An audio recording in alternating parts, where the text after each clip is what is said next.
In an instant, everything changed. 6:04 p.m. on June 24th, a magnitude 7.2 earthquake struck Venezuela.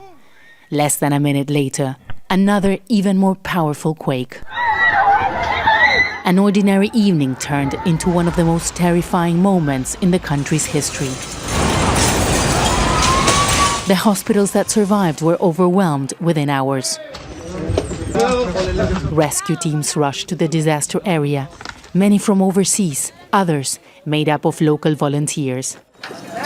But they struggled to get their hands on the machines and equipment they needed to save lives.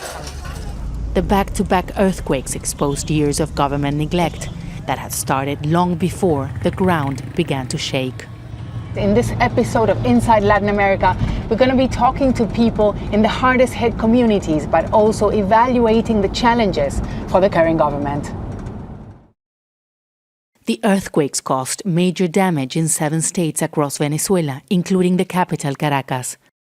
But the worst affected area was La Guaira, where entire neighborhoods were reduced to rubble.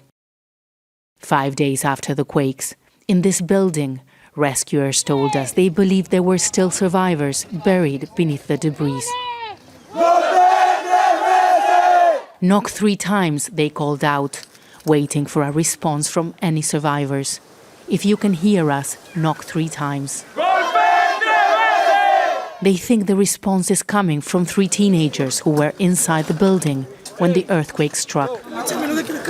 Ana Carrasquel refused to leave the site. 2 of those teens are her sons, Manuel and Kevin. The family lived at this government housing complex. They were playing with the PlayStation with a friend. We assume they ran to the stairs.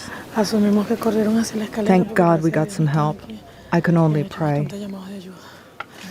These rescue operations can continue for hours. The only thing that continues to give the relatives hope is that the rescue workers continue to say that they can hear some type of noise from underneath the rubble. But making it to where the teenagers are is extremely difficult and dangerous. She wasn't the only one waiting for news of missing loved ones. The scale of the disaster has overwhelmed local capacity. International assistance arrived in waves to help search for and rescue people from the rubble. They brought specialized equipment, trained personnel, and search dogs capable of helping detect survivors trapped under piles of concrete. Greg Wood came from the US. He says the crews are doing everything they can.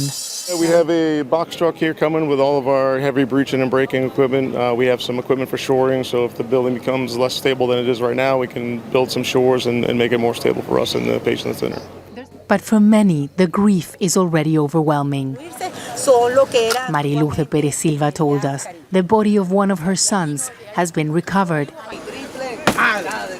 But 6 days after the quakes, her teen son is still missing. My eldest son was 21 and was about to graduate from the university. My other son had just turned 16. He was practicing a school dance with his friends. I'm still begging for people to help me get him out. The UN reports tens of thousands of people are still unaccounted for. And that suggests the official death toll is much higher. Thousands of coffins were delivered on an improvised morgue in the port of La Guaira, in preparation for what are expected to be thousands of burials. The earthquake struck Venezuela at a time of political uncertainty. Just 6 months ago, US forces captured and detained President Nicolás Maduro. Venezuela's Supreme Court appointed his vice president, Delcy Rodriguez, as interim president, placing her in charge of a country already facing deep political divisions and a fragile economy. She has been cooperating with the US on economic reforms and sanctions relief, but critics say her government is allowing Washington to exert too much influence while also preventing a real political transition. The earthquake exposed Venezuela's weaknesses in the face of an emergency. lacking funds, personnel, and equipment to respond to a disaster of these proportions. Rubén Rojas is an electrician. He told us he was in Caracas when the earthquake struck. When we met him, he had been working non-stop to help find and pull people from the ruins. People like Rubén took a lead in the rescue efforts. His team helped save a woman named Ketty, who was trapped under. We heard a voice and told her to scratch the concrete. If we hear they are desperate, we tell them, "Calm down, we are here." We tell them again, and if they respond, it's a clear sign that they're aware of what's happening. The woman we rescued had an air chamber of around 60 centimeters around her, and that allowed her to breathe. Many in the area say they were abandoned for 72 hours before the government started to respond. It was bad, horrible. The first 3 days, there was no help. No civil protection, no National Guard, no police, no firefighters. Then a commission from Public Works who were not qualified. They had no tools, only a fluorescent vest to show their presence. Authorities have since been attempting to catch up, expanding their presence on the ground. This golf course has been turned into a humanitarian and military coordination center to help get aid to those in need. But international assistance will be critical in the weeks and months to come. It's important that we can have assistance from different places. It's a heroic measure, and we're trying to help with what we have. We have received more aid than we expected, and we're trying to support the population. Mobile medical unit. In La Guaira, Adib Fletcher told us healthcare and medical aid are major concerns. I think that chronic health conditions are also a primary concern, especially given that there's a disruption in supply chains at the moment, unavailability of medicines, so being able to treat those patients, and of course primary health care. Many are coming to this location because they have nowhere to go back to. Friser González has lost all his belongings and has been camping here with his family. He says the government of Delcy Rodriguez has failed. When the earthquake happened, there was nothing.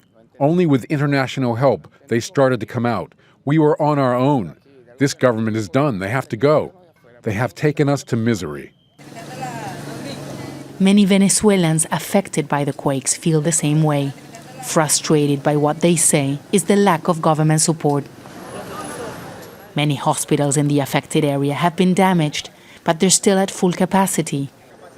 Volunteers told us that a lack of basic facilities could quickly become a crisis.